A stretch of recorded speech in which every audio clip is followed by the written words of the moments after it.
Hi Frontline, this is Val again. I want to talk with you some about provider-client relationship. We could also call this presentation provider-client communication, because that's sort of the key piece in it is communication. These relationships ideally are partnerships with clients and medical providers working together to take care of an individual's health. The healthcare provider clearly they have a particular set of roles and responsibilities. Someone getting medical care also has a role and responsibilities within that relationship.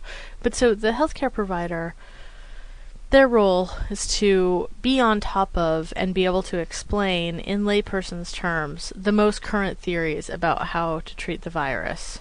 Their role is to give information about treatment options, and remembering it's options, not not one size fits all.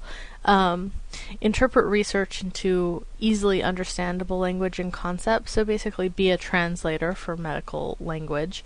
And the healthcare provider also needs to just straight up have a good brain and technical skills, and sort of know the know diagnostics, and know when they're when they're looking at something, what it is they're looking at.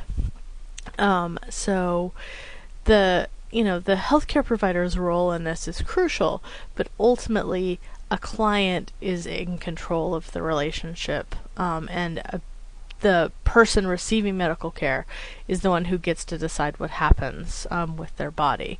And I know a lot of people who have a medical provider who isn't exactly on the same page with them in terms of that.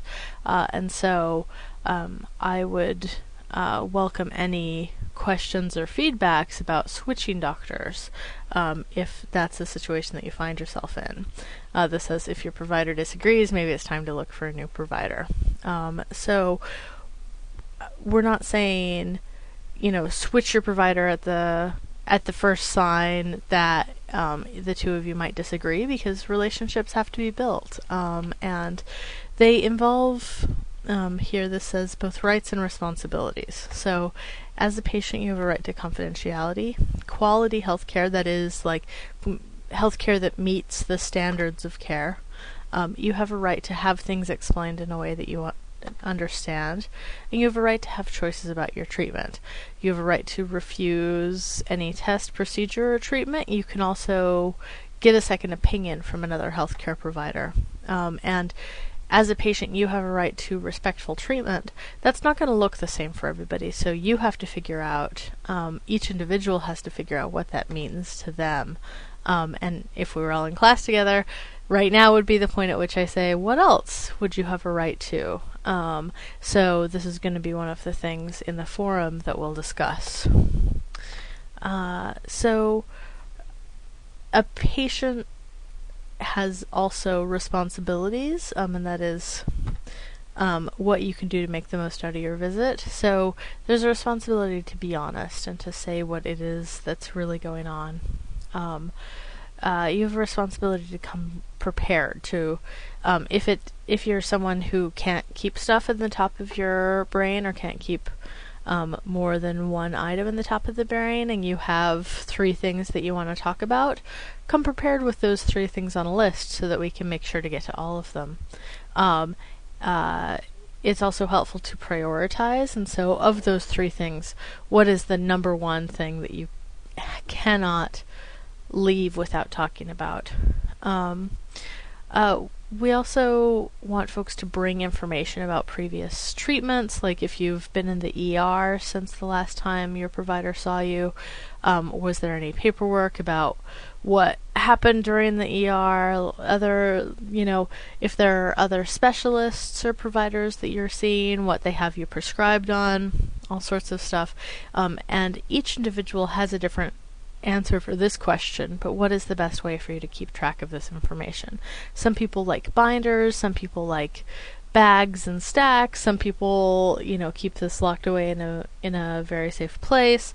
There are a lot of different ways to keep track of all this info. So your responsibilities continued. People receiving medical care who have regular appointments have a responsibility to keep those appointments or to keep in touch with the clinic. And if you can't make it and you know you're not going to make it, call to cancel. And so, on the clinic end, someone can be squeezed in who's sick and didn't have an appointment.